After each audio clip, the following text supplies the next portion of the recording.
So Wednesday, we talked about how Mastercard is expanding into crypto. And today will be no different. But we got some different news. And it's not about Mastercard. Technically, it's about Visa, which I guess it's one of the same. I guess they're partners or whatever. But nonetheless, if this is your first time here on our channel, my name is Mike. My name is John. And we are Crypto Logic, the #1 podcast that keeps you informed on what, how, and most importantly, why to invest in a cryptocurrency. Now, John, honestly, man, can you let everyone out there viewing this content right now know exactly what we're talking about? Yeah, so today, July 22nd, which would be tomorrow, or yesterday for you guys who are watching this, Visa, the payment processor, is acquiring Currencycloud, which is a Ripple customer, which means that Currencycloud, they use Ripple, they use XRP, they use the RippleNet technology to do what it is that they do. And Currencycloud is a company that allows fully integrated payments for their clients, so whomever works with them. So it could be banks, businesses, companies. They have about 500 clients in over like 180 different countries. So them using, and how they operate is by using Ripple. They use XRP to transfer money for other companies and stuff like that. So Visa is buying them, basically taking them over, which in a sense means that Visa is going to be using Ripple. Quote unquote, yeah. Yeah.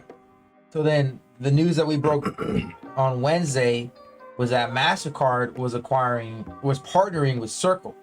Right. Circle does the same thing, but the partnership that Mastercard is doing with Circle is to allow Circle to offer Mastercard for their customers and clients. So now Mastercard's allowing Circle to use their name, Mastercard. Hey, we can use Mastercard to process your payments with the debit card. We're going to create it. You can create debit cards, credit cards using Mastercard through Circle, which is theoretically using USDC. So that's like the long version of it. And, right. And USDC is a stable coin. So Mastercard is allowing stable coins to be moved through Circle, which is in a sense moving through Mastercard. And how that's done is through Stellar, because Circle is partnered with Stellar. So basically Circle moves USDC around using XLM. Now Mastercard's going to be allowing companies to create credit cards, debit cards for them, and then they're going to be able to, it's a pretty crazy rabbit hole, because it's like Visa's basically in a sense teaming up with Ripple. And yep. Visa and Mastercard are like, they butt heads. And then you got XRP and XLM, which is Ripple and Stellar, bumping heads. So it's like Ripple's on with Visa, Stellar's with Mastercard. So it's pretty cool how that's gonna play out. Yeah, and then XLM is actually in talks to acquire MoneyGram. Yeah, and MoneyGram used to be partnered with Ripple back in 2017 to 2019, and then this year, MoneyGram backed out of Ripple because of the lawsuit. Then now the owner of Stellar, which used to be one of the owners of Ripple, he's like, well, don't mind if I do. So yeah. He's gonna take over MoneyGram. He's gonna take over MoneyGram. MoneyGram's already been familiar with Ripple. It's the same technology.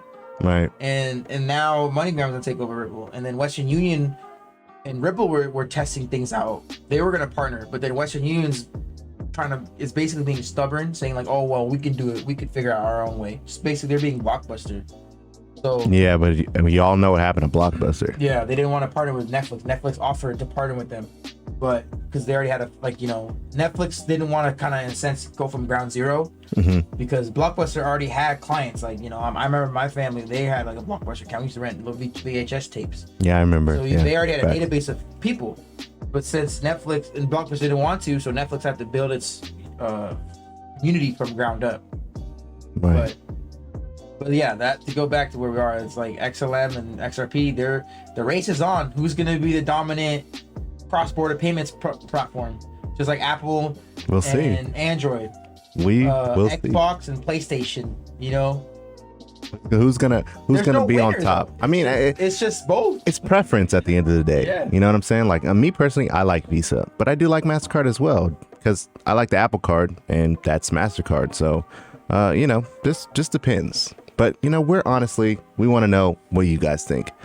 Would you guys use the Visa card, or would you guys use Mastercard, or would you use both? Either one, either way, let us know down in the comment section down below. These are the type of news that most people kind of goes over their head, because this is like rabbit hole stuff. This is just connecting the dots, and then people are going to be using this technology in the future, in 5 years or whatever, using this technology, and then be one of the people that says, I invested in that. Just like how people are using Instagram, Facebook. Imagine the ones that are like, yeah, I invested in Instagram. Right. I was an early investor into, Or Amazon. Yeah. Back when Amazon was probably like $100. I invested in Amazon. It's really cool though, honestly. It's happening. It's happening. Like we're not like super early adopters, but we're still early in the infancy stages, because currently, as you watch this video now, depending on when you're watching it, whether you're watching in the future or not, but regulation hasn't happened yet. So the use cases that currently for the fundamental tokens aren't currently being used for what they're created for.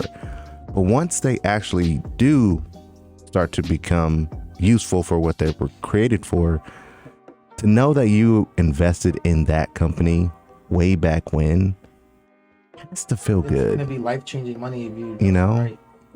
It kind of goes back to the people that invested in a Bitcoin in 2009. Like right now, people that invested in a Bitcoin all those many years ago are probably feeling like, man, I'm on top of the world. I honestly feel like in the next couple of years, whether it be 5 or 10 years from now, I can have that feeling. And it's almost surreal, because every day we go through the rabbit hole to connect the dots, and we bring that information to you guys. And just doing a little bit of research that we do currently, that we just did on this video, just goes to show you that you can never really truly know crypto from beginning to the end. There's always something that you're going to learn. And hopefully through watching us and this channel, you learned something new. And if you did, smash that like button for us, man. It really does help us get the message out to others, so that they can see and start to really understand what they are investing in. All right. So until next time, guys, we'll see you in the next one. Take care. God bless. Be safe. Peace.